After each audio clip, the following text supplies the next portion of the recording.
오늘 볼 거는 이제 주로 암기하고 관련 있는 게 좀 많아요. 오늘 내용은 전체적으로. 그래서 이해보다는 암기 쪽에 조금 더 치중되어 있는 파트라고 보시면 됩니다. 일단 자본 있으시죠? 뭐 있으세요? 자본. 원래 공부를 제대로 하면 제일 어려운 파트예요. 예.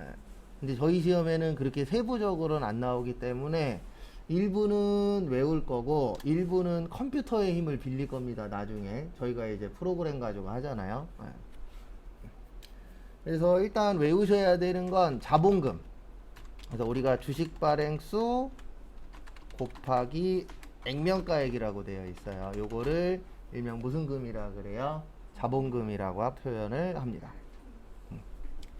그 다음에 우리 주식은 크게 두 가지로 나누어져요. 보통주하고 우선주. 이렇게 이제 나누어집니다.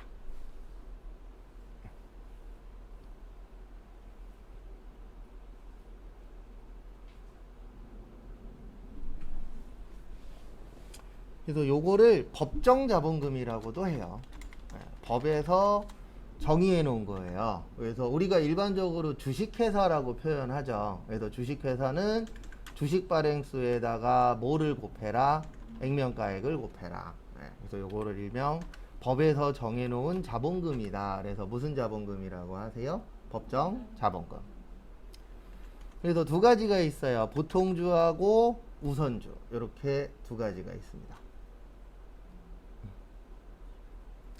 그래서 보통주는 뭐 시험에선 자세하게 물어보진 않아요. 그래서 간단하게 설명드리면 우리가 주식이라고 이야기하는 것들이 있으시죠. 그게 대부분 보통주예요. 그래서 보통주의 특징은 의결권이라는 게 있어요. 그래서 뭐 드라마 같은 거 보시다 보면은 주주총회 같은 거 하죠. 거기에 가시려면은 보통주가 있어야 돼요. 근데 이제 우선주라는 것도 있는데 요 우선주는 말 그대로 보통주보다 우선해서 받는 거예요. 그래서 내가 갖고 있는 게 만약에 배당 우선주다. 그러면 뭐를 먼저 받는 거예요? 배당금을. 그래서 일반적으로 우선주가 보통주보다 가격이 더 저렴해요. 왜 그러냐면 주식에서 가장 중요한 것 중에 하나가 저거거든요. 의결권. 그래서 삼성전자도 보면은 만약에 보통주가 100만 원이면 우선주는 한 80만 원 전후 이렇게 이제 형성이 됩니다. 왜냐면 이 주식이라는 게 가장 중요한 게 의결권이거든요. 그래서 맨날 TV 같은 거 보시거나 아니면 드라마 같은 거 영화에서 보면은 이제 아버지가 뭐 대기업 회장님이셔. 그래 돌아가시면 싸우는 게 요것 때문에 싸우는 거잖아요. 주식 누가 가져갈 것이냐. 그 다음에 이익잉여금이라고 있어요. 요거는 왜 외우냐면 프로그램에서 도움을 못 받아요. 그래서 외우는 겁니다. 프로그램에 자본금은 있거든요. 근데 얘는 없어요. 주식 발행수에다 뭐를 곱한다? 액면가액 곱한다. 그래서 어쩔 수 없이 외워야 돼요. 그래서 이익잉여금의 뜻이 뭐냐면 요건 영업해서 돈 번 거예요. 그래서 우리 잉여의 뜻이 뭐죠? 네, 남은 거. 그래서 이익잉여금은 일에서 뭐 한 거예요? 남은 거라고 생각을 하시면 됩니다. 이익잉여금이 많다는 얘기는 이렇게 이해하시면 돼요. 우리 회사가 장사를 뭐 했다? 잘했다. 영업을 잘하면은 이익잉여금이 많이 남겠죠. 그래서 저희가 외울 거는 요거예요. 이익준비금하고 끝에가 적립금. 요런 것들이 이제 이익잉여금에 해당되고요. 그 다음에 이익준비금은 현금 배당의 10분의 1 이상, 자본금의 2분의 1까지.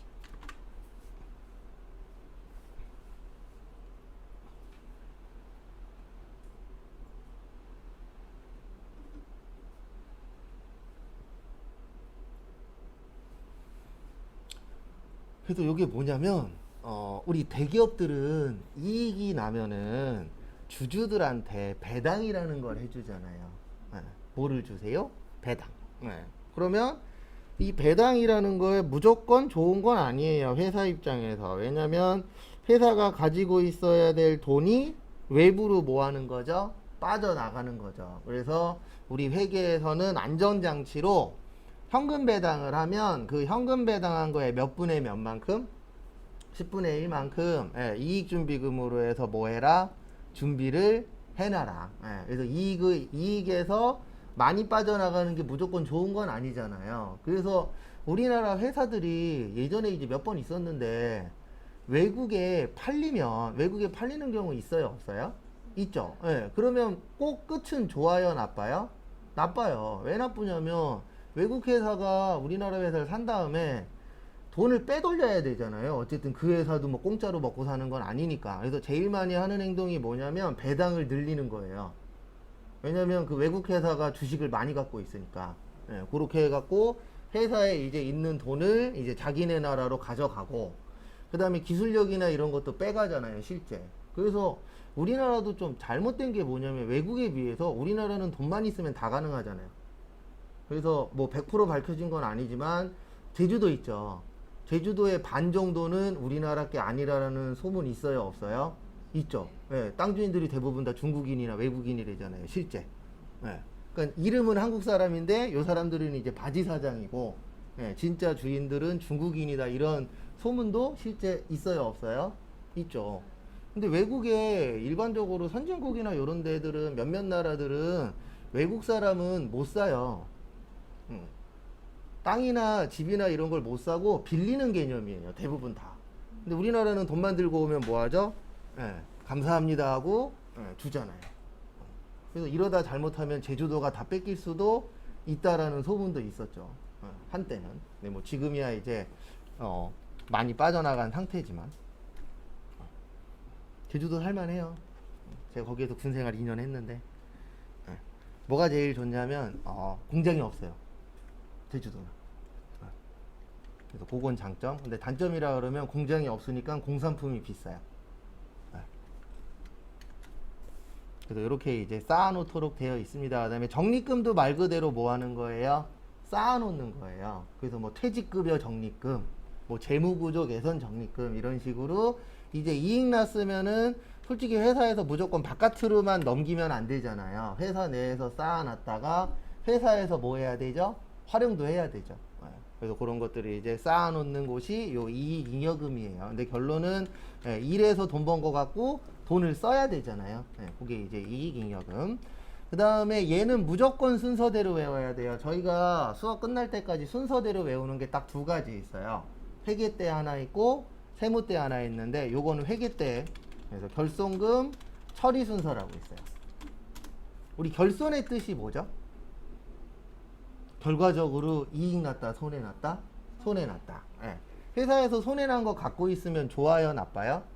나빠요. 왜냐면 회사에서 손해 난 걸 광고할 필요는 없잖아요. 그래서 처리하도록 되어 있어요. 근데 어떻게 처리하냐면 기존에 이익 난 게 있으면 그 이익 난 거 가지고 손해를 빼버리라고 되어 있습니다. 그래서 순서는 이렇게 돼요. 임해적립금, 기타 법정 적립금, 이익 준비금, 자본, 잉여금. 요거는 꼭 순서 잘 외우셔야 돼요. 왜냐면 얘는 무조건 나오면 순서대로 뭐 하시오? 나열하시오. 이렇게 나와요. 그래서 요거는 순서, 나머지는 순서 상관없어요. 기억만 나면 돼요.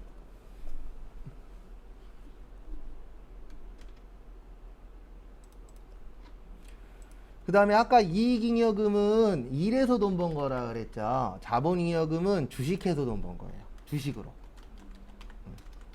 그래서 주식으로 돈 번 건 자본잉여금, 일해서 돈 번 거는 이익잉여금. 그래서 어쨌든 둘 다 잉여금이에요. 근데 이제 일해서 돈 벌었냐, 주식해서 돈 벌었냐, 딱 그 차이밖에 없습니다.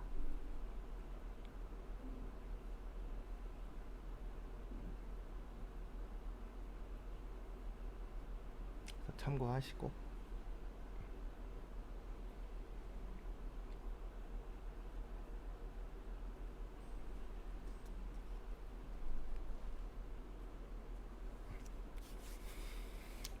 그 다음에 교재에서는 필요한 것만 보고 넘어갈 거예요. 또 교재는 166페이지 피세요. 166페이지. 그래서 거기 보시면은 확정 자본제도라고 있습니다. 무슨 제도요? 확정 자본제도. 그래서 거기 보시면은요, 거기 위에 보시면 주식의 발행 보시면은 주식회사의 자본금은 발행 주식수 곱하기 무슨 금액이요? 액면 금액이라고 있으세요? 없으세요? 있죠. 예, 그거 좀 봐두세요. 시험 문제는 어떻게 잘 나오냐면 액면 금액을 발행가액으로 잘 내요. 액면 금액하고 발행가액하고 틀린 거예요. 액면 금액의 뜻은 뭐예요? 말뜻 그대로 어디에 있는 금액이에요? 액면. 예, 액면이 뭐냐면은 종이에 있는 거예요. 그래서 우리가 10,000원짜리에 얼마라고 쓰여 있다고요? 10,000원. 그러면 액면가는 얼마예요? 10,000원. 예, 그렇게 이제 적혀 있는 걸 액면 금액이라고 하고, 발행가액은 말 그대로 발행하는 금액이에요. 그래서 실제 지금 보면 뭐 삼성전자 주식이 몇십만 원에 거래되잖아요. 그 액면 금액은 몇십만 원 안 돼요. 예, 대부분 뭐 10,000원, 50,000원 막 요래요. 예, 그래서 액면 금액은 이제 그 종이에 쓰여 있는 금액이고, 발행 금액은 실제 뭐 하는 금액이에요? 발행하는 금액. 그걸로 잘 나오니까 잘 좀 봐두시고, 그 다음에 그 밑에 보시면 할증 발행이라고 있습니다. 무슨 발행이야? 할증 발행. 166페이지 거기 1번에 할증 발행이라고 있어요. 할증의 뜻이 뭐죠? 싸다, 비싸다? 비싸다. 그래서 우리 택시 그러면은 할증 붙잖아요. 그래서 할증 발행은 비싼 겁니다. 그래서 비싼데, 거기 보시면 요게 있을 거예요. 주식 발행 무슨 금이요? 초과금. 그래서 요게 무슨 뜻이냐면은 주식을 발행했는데 어떻게 해서 발행한 거예요? 초과해서. 그래서 초과라는 게 비싸게 발행했다는 뜻이에요. 그래서 그 주식을 비싸게 발행하면 주식 발행 뭐요? 초과금. 근데 우리가 무조건 비싸게만 할 수는 없죠. 싸게 하는 경우도 있어요, 없어요? 있죠. 그래서 할인 발행하면은 주식 할인 발행 차금, 이렇게 나누어 지세요.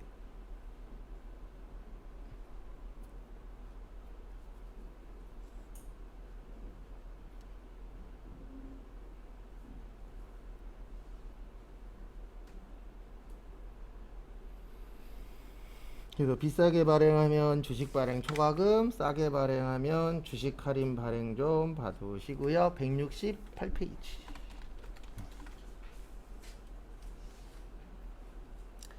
여기에서 보셔야 되는 건 밑에 보시면 감자라고 있어요.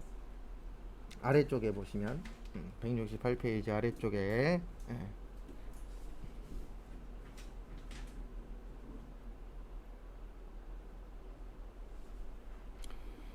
그래서 보시면 감자의 뜻이 뭘까요? 예, 자본금이 뭐한다? 감소한다. 그리고 참고로 자본하고 자본금하고는 틀려요. 예, 자본금은 주식 관련된 거예요. 자본은 전체적인 걸 다 포함해서 자본이라고 하는 거고요. 그래서 보시면 앞에 보시면은요, 요 감자에서 키포인트는 요게 키포인트예요. 뭐가 키포인트냐면은 소각. 뭐가 키포인트라고요? 소각이 키포인트예요.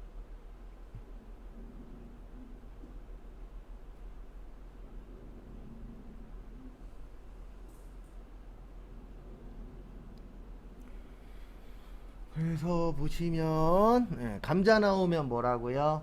소각이에요. 소각이 뭐 하는 거죠? 소각. 우리 어렸을 때 소각장이 있었잖아요, 학교에. 예. 뭐 하는 거예요? 불 질러서 없애는 거죠. 그래서 소각 그러면은 주식을 없애는 거예요. 그럼 아까 자본금은 이렇게 구한다 그랬잖아요. 주식 발행수 곱하기 무슨 가액? 액면가액. 그러면 주식을 소각하게 되면 요 발행수가 늘어날까요? 줄어들까요? 줄어들겠죠. 그러면 자본금이 줄어들잖아요. 그래서 그걸 뭐라 그래요? 감자라고 합니다. 그래서 감자 나오면 이 두 가지가 기억나셔야 돼요. 감자 차익하고 감자 차손. 거기 밑에 있어요. 박스 안에 다. 그래서 감자 차익은 뭐냐면 감자 했는데 이익 난 거예요? 손해 본 거예요? 이익 난 거. 그래서 이익이란 뜻이에요. 그래서 감자 차익의 뜻은 감자하고 금액이 차이가 났는데 우리 회사한테 유리했다. 그러면 이익이에요? 손해예요? 이익. 그 다음에 감자 했는데 우리 회사한테 손해였다. 그러면 뭐야? 감자 차손. 근데 뭐 이런 거예요. 어떤 거냐면 만약에 액면가액 5,000원짜리가 있었어요. 얼마요? 5,000원. 근데 감자 하는데 4,000원 들었어요. 그러면 얼마 싸게 샀죠? 1,000원 싸게 샀죠. 그럼 이때는 감자 차 이익이 되는 거예요. 왜냐면 우리 회사 입장에서는 5,000원을 줄이는데 얼마만 들었죠? 4,000원 들었죠. 그러면 1,000원 싸게 감자했잖아요. 그러면 그때는 감자 차익. 그 다음에 이럴 수도 있겠죠. 액면가액 5,000원인데 감자 하는데 7,000원 들었어. 이럴 수도 있어요, 없어요? 있죠. 그러면 2,000원 뭐가 되는 거예요? 감자 차선. 근데 감자 한다는 얘기는 우리 회사가 좋아지고 있다는 얘기예요? 나빠지고 있다는 얘기예요? 나빠지고 있다는 얘기예요. 그래서 감자 한다는 소식이 들리면 회사가 좋은 상태는 아니구나 라고 보시면 됩니다. 그리고 저도 이거 세무사 사무실 다닐 때 한두 번 정도 본 건데 이거 100% 정확한 건 아니에요. 저도 들은 얘기니까. 건설회사 같은 경우에는 이게 되게 중요해요. 자본금이. 왜 중요하냐면 이 자본금이 얼마냐에 따라서 그 건설 건설 쪽에서는 이제 입찰하잖아요. 입찰할 때 자본금 몇 억 이상이어야 입찰 가능 이런 것들이 되게 많아요. 그래서 자본금을 가짜로 만드는 회사들도 있어요. 어떤 식으로 하냐면 사채를 땡기는 거예요. 그 사채 가지고 하루 이틀 쓴 다음에 자본금을 어떻게 하는 거예요? 증가시키는 거예요. 그런 회사들도 비일비재합니다. 왜냐면 우리나라는 편법이라는 게 있어요, 없어요? 있죠. 그래서 무조건 회사의 겉만 보면 안 돼요. 근데 속을 봐야 되는데 속은 그 회사를 다녀야만 알 수 있잖아요. 근데 우리나라는 아직 먼 것 같아요. 최근에도 보면은 뭐 이거는 공무원 얘기이긴 하지만 거기 이제 안에 있는 직원은 아니었고 어쨌든 뭐 공익근무요원이었죠. 공익근무요원이 내부 고발했어요, 안 했어요? 했죠. 그랬더니 지금 그 공무원 중에서 몇몇 분들이 욕하고 있잖아요. 그 내부 고발한 사람. 내부 고발 안 먹게 잘해야 되잖아요. 근데 썩을 대로 썩어서 이거 나아지려면 한 몇백 년 걸릴 거예요. 매번 나오잖아요, 뉴스에. 삥땅 친 거. 근데 참 좋은 게, 공무원이 좋은 게 삥땅 쳐도 잘려요, 안 잘려요? 안 잘려요. 성추행에도 잘려요, 안 잘려요? 안 잘려요. 인천에 몇 분 계세요. 성추행했다가 다시 복직하신 선생님들. 초등학교에. 있어요, 없어요? 있어요, 진짜로. 근데 그게 그럴 수밖에 없는 게 칼자루를 공무원들이 쥐고 있잖아요. 자르는 사람도 공무원이잖아요. 그러니까 쉽게 못 잘라요. 왜냐면 이 공무원을 자르면 다음에 그 타겟이 내가 될 수도 있어요, 없어요? 있어요. 그러니까 아직 먼 것 같아요. 좋아지려면. 언젠간 좋아지겠죠. 한 100년 후에. 전 항상 100년 후라고 봐요. 왜냐면 내가 죽을 때까지 그럴 일은 없을 거니까. 그 다음에 170페이지는 특별히 보실 것 같고, 그 다음에 171페이지, 여기 시험 문제 잘 나와요. 기타 포괄손익 누계액이라고 있는데, 거기에서 뭐가 시험 문제 잘 나오냐면, 요게 잘 나와요. 거기 안에 보시면, 매도 가능 증권 평가 손실하고, 평가 이익이라고 있어요. 거기 기타 포괄손익 누계액 두 번째 줄 끝에 보시면.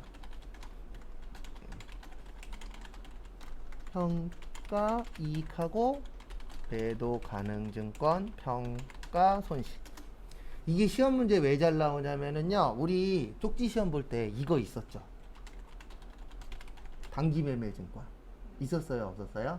있었죠. 그 다음에 매도 가능 증권도 있었죠. 근데 얘네 둘이 틀려요.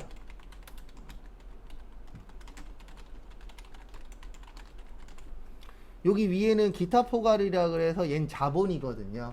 어디라고요? 자본. 그래서 얘는 영업의 수익하고 영업 외 비용이에요. 그러면 자본하고 수익 비용하고는 같은 건가요? 다른 건가요? 다른 거죠. 그래서 요게 시험 문제 종종 출제가 됩니다. 근데 딴 것 때문에 출제가 되는 게 아니고 매도 가능 증권도 있고 뭐도 있어요? 단기 매매 증권도 있죠. 근데 이 두 가지가 다르기 때문에 여기 시험 문제에 종종 출제되세요.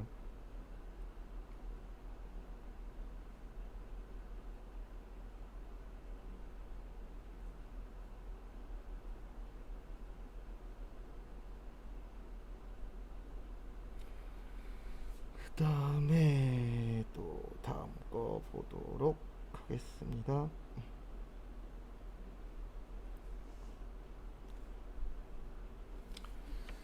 다음 거 보시면 뭐 나머지는 크게 볼 거 없고, 이쪽은 좀 암기가 좀 중요해요.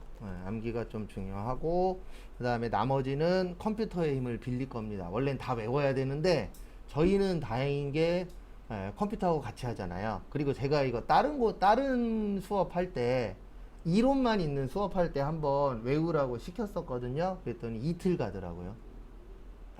왜냐면 외울 것도 양도 많고 말도 어렵다 보니까 외워도 그때 딱 하고 잊어버려요. 근데 저희는 다행히도 컴퓨터의 힘을 빌릴 수가 있으니까 그렇게 해서 진행을 할 겁니다. 그 다음에 178페이지로 넘어오세요.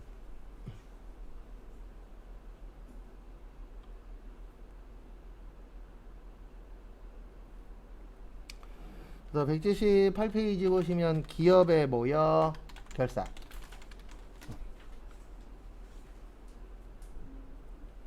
그래서 결산 그러면 몇 월 며칠 날 하는 거세요? 12월 31일 날 하는 겁니다.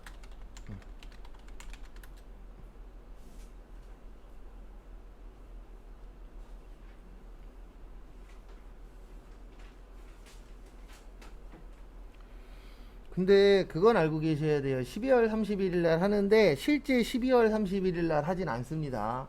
대부분 이제 법인은 언제예요? 결산을 3월에 많이 해요. 왜냐면 3월 달이 법인세 내는 달이고, 그 다음에 개인은 언제 많이 해요? 5월 달에 많이 하죠. 왜냐면 5월 달이 뭐 되는 날이에요? 소득세. 그래서 그때 많이 하지 실제 이날 하진 않아요. 이날은 집에 빨리 가고 싶은 날이잖아요. 1년에 언제니까요? 마지막 날이니까. 그래서 좋은 회사 가시면 12월 31일 날 출근 안 하는 회사도 실제 있어요? 없어요? 있어요. 반참하는 회사도 있어요. 근데 야근하는 회사도 있어요. 그러니까 복불복이에요, 다. 저는 어쨌든 야근은 안 하는 회사는 다녔어요. 12월 31일 날은 야근 안 시키더라고요. 근데 뭐 그건 다 케바케인지라. 뭐든지 다 케바케예요. 무조건 규모가 크다 그래서 좋은 회사 아니에요. 근데 무조건 규모가 작다 그래서 나쁜 회사 아니에요. 제가 봤을 때는 이게 뭐 100% 맞는 말은 아니지만 사장님의 마인드가 제일 중요해요. 그래서 사장님이 같이 살자. 그래서 내가 돈 많이 벌면 월급 올려줄게. 이런 사장님이 있는 반면에 너네들은 그냥 내가 주는 돈 받고 다니는 사람들이야. 그래서 월급 이런 거 잘 안 올려주는 사장님들도 실제 있어요? 없어요? 있어요. 그래서 이거는 규모하고는 상관이 없는 것 같아요. 제가 봤을 때. 규모보다는 이제 사장님이 어떤 마인드를 갖고 있느냐. 그래서 나는 살고 너넨 죽어야 돼. 이런 사장님도 실제 있습니다. 그래서 저는 국가에서 하는 것 중에 반대하는 게 하나 있어요. 뭐냐면 중소기업 살리는 건 좋아요. 근데 대부분 어떻게 살리려고 그러냐면 회사에서 돈을 주고 직원들한테 이렇게 줘라 이런 식으로 하는 그 국가 정책들이 간혹가다 있거든요. 전 그거 반대하는 사람 중에 한 명이에요. 왜냐면 중소기업에 주면 어떻게든 사장님들이 띵까 먹어요. 직원들한테 갈 것도 어떻게든 빼먹잖아요, 실제. 안 그런 사장님들도 있습니다. 근데 제가 봤을 때는 그렇게 하는 사장님들이 훨씬 더 많아요. 지금까지 제가 봐본 결과에 의하면. 그래서 중소기업 직원들한테 다이렉트로 줘야지. 이게 한 단계, 두 단계 거치면 빼먹는 놈들이 있어요, 없어요? 있어요. 전 예전에 기부했었는데 지금은 기부도 잘 안 해요. 돈도 없는 것도 있지만 왜 안 하냐면 기부하면 꼭 그 사이에서 빼먹는 놈들이 있어요, 없어요? 있잖아요. 그런 놈들 많잖아요. 좋은 사람들 이렇게 해준다라고 얘기해 놓고선 나중에 보면은 지들 막 밥 사 먹고 요트 타고 다니고 한 5년인가 10년 전에 한번 터졌었잖아요. 그래서 그런 일들이 터질 때마다 변화됩니다, 사람들이. 왜냐면 아까우니까. 그래서 결산에서는 일단 크게는 안 볼 거예요. 왜냐면 저희가 나중에 결산을 4시간 동안 할 거거든요. 근데 결산 어렵습니다. 근데 왜 어렵냐면 암기에서도 풀 수도 있는데 대부분 암기보다는 뭐를 해야 돼요? 이해를 해야 돼요. 이해하는 문제들이 어려워요. 오히려 외워서 푸는 게 속 편해요. 그냥 외우면 맞추고 못 외우면 틀리고 이러면 되는데 이해하는 거는 내가 완벽하게 숙지를 하셔야만 맞출 수 있기 때문에 좀 어렵긴 합니다. 간단하게만 좀 설명을 드리면 전산회계 1급에서는 세 문제 나와요. 몇 문제요? 세 문제. 전산세무 2급에서는 5문제 나와요. 몇 개 나와요? 5개. 네. 그래서 결산 잘해야 됩니다. 근데 제일 어려운 파트 중에 하나예요. 저희가 합격하려면 3개를 잘해야 되거든요. 하나는 이론. 이론은 원래 어느 공부를 하든지 다 어려워요. 근데 저희가 이제 가장 큰 문제가 뭐냐면 대부분 시험이 60점이잖아요. 60점이면은 그나마 괜찮은데 몇 점이에요? 우리는 합격하려면 70점이죠. 70점 이상 합격이면은 이론이 절대 쉬울 수가 없어요. 그래서 여기 계신 분들 중에서도 커말 공부하신 분들 있으시죠? 그게 만약에 내가 시험 본 거보다 10점이 높다라고 생각해 보세요. 그러면 합격할 확률이 현저히 떨어져요. 왜냐면 이론은 대부분 다 어려워요. 왜냐면 내가 전문적으로 공부한 게 아니잖아요. 내가 뭐 그 학과를 나왔거나 그쪽에서 경력이 많거나 이러면 상관이 없는데 일반적으로 대부분 안 하던 걸 하는 거기 때문에 6과 7의 차이는 어마무시합니다. 그 다음에 저희가 맨날 분계 연습하죠. 요게 50점 정도 나와요. 결산 포함해서. 그래서 이론하고 일단 뭐를 잘해야 돼요? 분계. 그 다음에 여기에 연관되는 게 뭐예요? 암기. 암기도 이게 한 거 같은데 생각외로 문제 보면 기억이 잘 안 납니다. 그래서 항상 내 머릿속에는 수정액이 있어요. 그래도 누군가가 수정액을 계속 뭐 하고 있어요? 뿌리고 있어요. 그걸 이제 빨리 긁어내야 돼요. 우리가 해야 될 건. 그 다음에 자세한 내용은 추후에 볼 거예요. 그 다음에 189페이지로 넘어가겠습니다. 재무제표의 작성. 우리 재무제표에 5가지 있었죠. 재무, 상태표, 손익, 계산서, 현금, 흐름표, 자본, 변동표, 주석. 그래서 재무제표 작성하면 1년치 농사 끝나는 거예요. 그래서 우리 회계는 1년 단위로 움직이잖아요. 그래서 재무제표 만들면은 모든 업무가 마무리됐구나 이렇게 보시면 됩니다. 왜냐면 요게 있어야만 세금 신고도 할 수 있고 대출 받을 때에도 재무제표 일부 들어가잖아요. 그래서 재무제표 만드는 게 중요합니다. 근데 회사는 크게 2가지로 보시면 돼요. 회사 내부에서 직접 재무제표 이런 거 다 만드는 회사들 있어요? 없어요? 있어요. 그 다음에 세무사 사무실에 맡기는 데도 있습니다. 뭐가 더 좋고 뭐가 더 나쁜 건 없어요. 그냥 제가 봤을 때는 월급 많이 주면 좋은 회사고 월급 많이 주고 칼퇴시켜주면 좋은 회사고 월급 조금 주고 늦게 보내주면 뭐하는 회사예요? 안 좋은 회사예요. 그거밖에 없어요. 어차피 일은 힘들어요. 어디 가서 하든. 쉬운 일은 있어요? 없어요? 없어요. 그래서 옆에서 하는 사람 거 쉬워 보이죠? 가서 해보세요. 어려워요. 그 사람들만의 다 문제점도 있어요? 없어요? 있죠. 겉으로 이렇게 표시가 안 될 뿐이지. 그래서 오늘 아침에 오면서 인터넷 뉴스 보는데 적어 나오더라고요. 음마 아파트. 음마 아파트 지하에 있는 쓰레기 치우는 것만 3억이래요. 쓰레기 치우는 것만. 그럼 결론은 뭐냐? 쓰레기를 3억 원어치 모은다라는 게 쉬워요? 어려워요? 어렵죠. 그리고 뭐 거기에 뭐 인터뷰하신 분 왈 이렇게 써 있더라고요. 외국인 노동자도 3명인가 5명이 힘들다고 도망갔다고. 외국인 노동자분들도 사람이기 때문에 힘들면 해요? 못해요? 못해요. 그래서 저도 회사 다닐 때 외국인 노동자분들 계셨었는데 대부분 학벌 좋아요. 제가 중국인 분들도 수업한 적이 있었거든요. 막 의사도 있고. 물어봤죠. 아니 의사가 왜 왔어요? 그랬더니 월급이 우리나라로 치면 100만 원도 안 된대요. 그 다음에 교사도 있었어요. 우리나라로 치면 교사 좋잖아요. 물어봤더니 월급이 그 나라에선 나쁘진 않은데 우리나라 금액으로 환산을 하면 100만 원이 안 돼요. 왜냐면 이게 또 뭐냐, 물가가 비싼 나라도 있고 물가가 또 저렴한 나라도 있고 인건비가 싼 나라도 있잖아요. 그리고 왜 왔지? 라고 생각하시는 분들도 몇 분 있더라고요. 대화해보니까. 근데 그런 분들이 식당 가갖고 설거지하고 그러고 있어요. 실제. 그래서 거기 보시면 일반 원칙 보시면 첫 번째로 계속기업이라고 있어요. 무슨 기업이요? 계속기업. 그래서 말 그대로 우리가 사업을 하면은 계속 뭐 할 것이다? 할 것이다. 그래서 만약에 나는 6개월하고 망할 거야. 그러면은 재무제표 만들 필요 없어요. 격리직원 쓸 필요 없어요. 왜냐하면 격리 직원을 쓰는 이유는 뭐냐면 내가 이 사업을 계속 뭐 할 거예요? 할 거야. 계속 하려면은 자료도 모아야 되고 얼마 썼는지 얼마 팔았는지 다 필요하잖아요. 그 다음에 세금도 정상적으로 납부를 해야 되잖아요. 그래서 격리 직원이 필요한 거지. 근데 앞으로 격리 직원도 줄어들 거예요. 어떻게 줄어들 거냐면 대부분 회사가 격리 직원을 안 쓰고 이제 세무사 사무실에 맡기거나 아니면은 8시간 썼던 거를 뭐 5시간, 4시간 이런 식으로 줄일 건데 이거는 어쩔 수 없는 현상 중에 하나예요. 분명히 와요. 근데 이게 격리 파트만 오는 게 아니고 많은 파트들이 그렇게 바뀔 거예요. 예, 왜냐면 일단 뭐 확정은 안 됐지만 최저임금 올라는 갈 거죠. 언젠가는 10,000원이 뭐 할 거예요? 넘는 날이 올 거예요. 예. 근데 거기에 있는 댓글도 틀린 말은 아닙니다. 댓글에 대부분 뭐라고 쓰냐면 우리나라의 자영업이 너무 뭐하다? 많다. 그래도 최저임금 못 줄 사람들은 뭐하자? 그만두자. 라는 식으로 댓글 달아요. 그 말이 완전히 틀린 말은 아니에요. 너무 많잖아요. 맞죠? 한 집 건너 편의점이고, 한 집 건너 커피숍이고, 한 집 건너 치킨집이고, 이게 실질적인 거니까.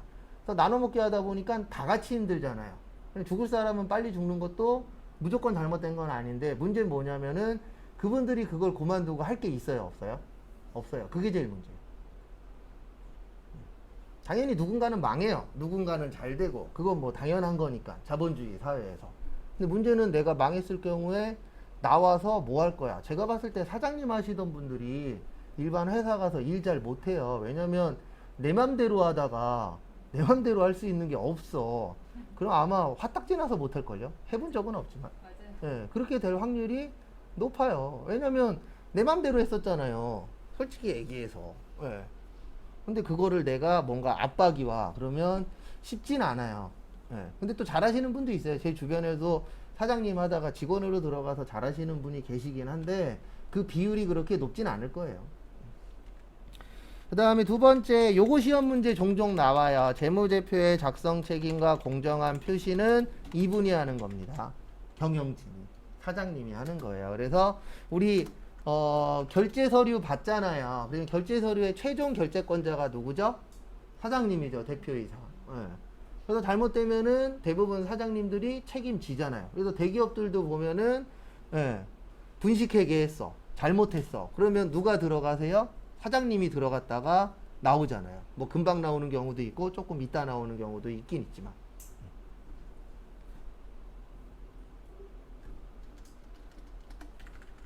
그래도 요게 시험 문제에 뭘로 잘 나오냐면 회계 담당자. 네, 회계 담당자가 모든 책임은 지는 건 아닙니다. 어떨 때만 책임지면 되냐면 삥땅 쳐졌을 때. 그때야 당연히 책임져야 되겠지만 대부분 최종 결제권자가 가장 큰 책임을 지죠. 그 다음에 세 번째, 재무제표 항목의 구분과 통합 표시인데요. 요거는 일명 중요성이라고 표현을 해요. 그래서 중요하면은 따로 처리하고 덜 중요하면은 합칠 수 있어요? 없어요?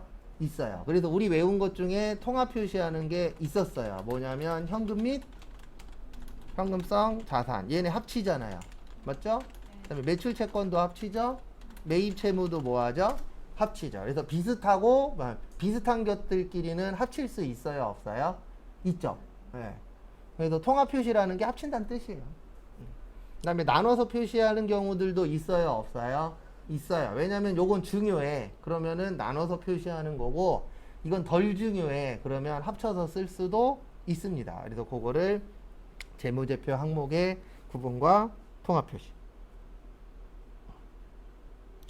그 다음에 비교재무제표의 작성이라고 있는데요. 그 옆에다가는 요렇게만 적어주시면 돼요. 단기, 정기.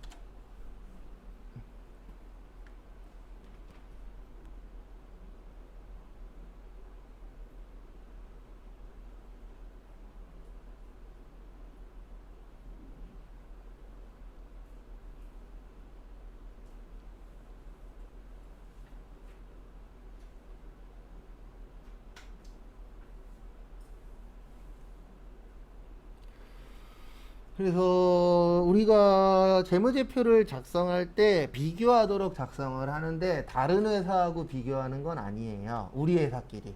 똑같은 회사끼리 비교를 하는데 일반적으로 올해하고 언제 하고요? 작년하고 비교해서 장사가 잘 됐냐 안 됐냐 이런 거 발표해요 안 해요? 하잖아요. 예. 삼성전자는 분기별로 하잖아요. 3개월에 한 번씩 예, 작년보다 얼마나 많이 팔았느냐. 대부분 삼성전자 같은 경우에는 계속 이익이 늘어나고 있죠. 맞죠? 반도체나 이런 쪽이 잘 되니까. 근데 삼성전자가 잘 된다 그래서 우리나라가 잘 되는 건 아니죠. 예, 왜냐면 그건 이제 일부 회사들이지. 예, 그래서 우리 회사끼리 비교하는 이유는 뭐냐면 하나예요. 다른 회사하고 비교할 수가 없어요. 왜냐면 비교 대상이 똑같아야 되는데 우리 회사 규모랑 다른 회사 규모랑 같아요, 달라요? 달라요. 예, 그래서 원래 다른 데랑 비교를 하려면은 똑같아야 돼요. 조건이. 예. 그러면은 비교할 수가 있는데 일반적으로 회사들은 회사 규모도 틀리죠. 직원 수도 틀리죠. 그 다음에 그 직원들의 학벌도 틀리죠. 사장님이 갖고 있는 재력도 틀리죠. 다 틀리잖아요. 그러니까 다른 곳하고 비교가 가능하다, 불가능하다? 불가능하죠, 원래는. 근데 대부분 사장님들은 딴 곳하고 비교해요, 안 해요? 해요. 근데 실질적으로 비교받으면 기분 어때요? 좋지는 않아요. 저도 장가 가기 전에 맨날 저희 어머니가 누구네 아들은 얼마를 번대더라 이런 거 비교하잖아요. 근데 제가 맨날 그래요. 월급 명세서 갖다 달라고. 예. 아니면 통장에 찍힌 거 보여달라고, 인증해 달라고. 근데 왜 그러냐면 그렇게 좋은데 3개월 후에 딴 데로 갔대. 막 월급이 뭐 300이 넘고 회사에서 차도 주고 막 이래요. 그러니까 어머님들끼리 대화하면은 한 20, 30%는 최소 20, 30%, 심하면 50% 이상 뻥튀기를 하십니다. 네, 맞아요, 틀려요? 맞아요. 근데 왜 그러냐면은 어쩔 수 없어요. 왜냐면 부모님들끼리 모이면 자랑할 건 뭐밖에 없어요? 자식 자랑, 손주 자랑 이거밖에 할 게 없어요, 솔직히. 그러다 보니까 이제 어디에서 뭔가를 막 듣고 오신 다음에 저한테 이제 막 얘기를 하시는 거죠. 그럼 저는 이제 듣다가 딱 한마디 하죠. 월급 명세서 갖고 오라고. 왜 그렇게 좋은데 3개월 만에 때려치냐고. 있어요, 또. 그런 자랑 좋아하시는 분들이. 저희 어머니는 요즘에 이제 손주 자랑 하시느라. 근데 그거밖에 할 게 없대요. 뭐, 60 넘어서 남편 자랑을 하겠어요. 뭐를 하겠어요. 그래서 어떤 분들은 그 얘기 하시던데, 남편이 좀 집 밖으로 좀 나갔으면 좋겠다고. 칼퇴하고 집에 오는 거 보기 싫어 죽겠다고. 한 일주일씩 막 출장 갔으면 좋겠다고. 그 얘기 하시더라고요. 그랬더니 또 한 분은 또 월말 부부래요. 그랬더니 막 부러운 눈빛으로 쳐다보시더라고요. 근데 다 장단점은 있어요. 또 안 들어오면 또 안 들어와서 걱정이고, 들어오면 또 들어와서 걱정이고, 나가면 또 나가서 걱정이고, 뭐든지 다 걱정 덩어리죠. 그 다음에 5번, 요거는 실무에서 좀 안 지켜지는 것 중에 하나예요. 재무제표 항목의 표시와 분류의 무슨 성이요? 계속성. 생각외로 이게 잘 안 지켜져요. 계속성이라는 게 뭐죠? 말 그대로 한 번 쓰면 뭐 해야 되는 거예요? 계속 써야 되는 거예요. 완전히 잘못되지 않으면. 근데 이게 이제 왜 깨지냐면은 이런 부분들이 있어요. 뭐가 있냐면 우리가 공부할 때 만약에 A로 배웠어요. A로 배웠는데 회사 갔더니 B야. 공부할 때는 뭐였어요? A. 근데 회사 갔는데 B야. 근데 B도 틀린 말은 아니야. 이럴 수 있어요? 없어요? 있죠. 그러면 A로 가야 돼요? B로 가야 돼요? B로 가야 돼요. 근데 몇몇 분들은 A로 가요. 왜요? 내가 공부할 때 A로 뭐 했으니까? 배웠으니까. 그래서 저는 이 얘기를 간혹가다 한 번씩 해요. 회사에 취업하시잖아요. 취업하고 일하다 보면은 내가 모르는 거나 아니면 짜투리 시간 남을 때 있어요? 없어요? 있죠. 그럴 때에 옛날 걸 좀 많이 보세요. 옛날에 어떻게 처리했나. 왜냐면 어떻게 보면 그런 부분들이 이제 신입과 경력직의 차이점이에요. 신입은 시간이 남잖아요. 그럼 대부분 멍 때리고 있어요. 근데 왜 멍 때리고 있냐면 내가 뭐를 해야 될지 몰라요. 근데 경력직은 시간이 남잖아요. 그러면 뭔가라도 해요. 왜냐면 앞으로 이런 일이 발생할 거야 라고 어느 정도 예측이 가능하잖아요. 그래서 요즘에 회사에서 제일 좋아하는 신입이 1년 미만 경력 갖고 있는 신입을 사랑합니다. 일명 신입 같지 않은 신입. 있어요, 없어요? 있어요. 근데 왜 사랑하냐면 1년이 넘으면 경력직이니까 그만큼 조금 더 줘야 되잖아요. 근데 1년이 안 되면 신입이잖아요. 대부분 다. 그래서 요즘 가장 좋아하는 신입이 신입 같지 않은 신입이래요. 그러니까 월급은 신입으로 주는데 몸은 경력직이야. 최고죠, 회사 입장에서. 제가 한 얘기 아니에요. 몇 년 전에 뉴스에 나온 얘기예요. 근데 지금도 아마 비슷할 거예요. 뭐 그때하고 지금하고. 근데 가면 갈수록 신입들을 안 뽑습니다. 회사에서. 근데 그 이유는 하나죠. 신입들은 가리켜야 되잖아요. 근데 대부분 중소기업이 가리킬 수 있는 여력이 높지는 않아요. 그래서 종종 뉴스에도 나오잖아요. 신입은 어디 가서 일 배우냐고. 그만큼 이제 신입을 뽑긴 뽑지만 뽑는 인원은 계속 늘고 있어요, 줄고 있어요? 줄고 있어요. 그래서 제가 봤을 때 앞으로의 미래에 취업을 잘할 수 있는 사람은 한 가지만 잘해갖고는 힘들 거예요. 전문직 아닌 이상은. 그래서 이제 나중에는 이제 두세 가지 할 수 있는 사람. 그래서 막말로 내가 쇼핑몰 회사에 들어가고 싶어. 그러면 쇼핑몰 관리도 할 수 있어야 되고, 회계도 할 수 있어야 되고, 그 다음에 박스 포장부터 이런 포장까지 할 수 있는 사람. 이렇게 뽑아요, 실제. 지금도 뽑지만 앞으로는 그게 더 광범위해질 거예요. 그래서 저 예전에 수업할 때 취업 금방 하신 분이 계셨었는데 그분이 한 40대 초중반 되신 분이셨는데 젊었을 때 캐드를 했대요. 근데 캐드에다가 회계를 붙이니까 금방 연락 온 거죠, 공장에서. 네. 왜냐면 그런 사람들은 환영하잖아요. 왜냐면 캐드도 할 줄 알아.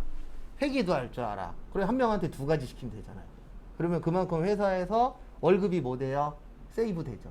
네. 근데 앞으로는 이게 두 가지가 아니고 세네 가지로 늘어날 수도 있어요. 네. 뭐 지금도 세네 가지 찾는 데도 있지만. 여자분이었어요? 네, 여자분이세요. 그 다음에 하나만 더 보고 쉬겠습니다. 거기 보고 양식. 그래서 보고 양식 거기 동그라미 1번에 보시면 당연히 기업 이름 들어가야 되겠죠. 그 다음에 보고기간 종료일 또는 회계기간이라고 되어 있는데 요 보고기간 종료일은 일반적으로 요거 얘기하는 거예요. 재무상태표. 재무상태표가 일정 시점이잖아요.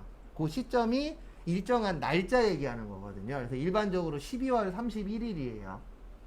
그 다음에 거기 보시면 또는 회계기간이라고 되어 있죠. 요건 대부분 나머지라고 보시면 돼요. 그래서 회계기간이라는 거는 뭐 1월 1일부터 몇 월 며칠까지 이런 식으로 이제 날짜를 정해서 하는 걸 뭐라 그래요? 기간. 그 다음에 보고 통화 및 금액 단위. 우리나라 통화는 뭐예요?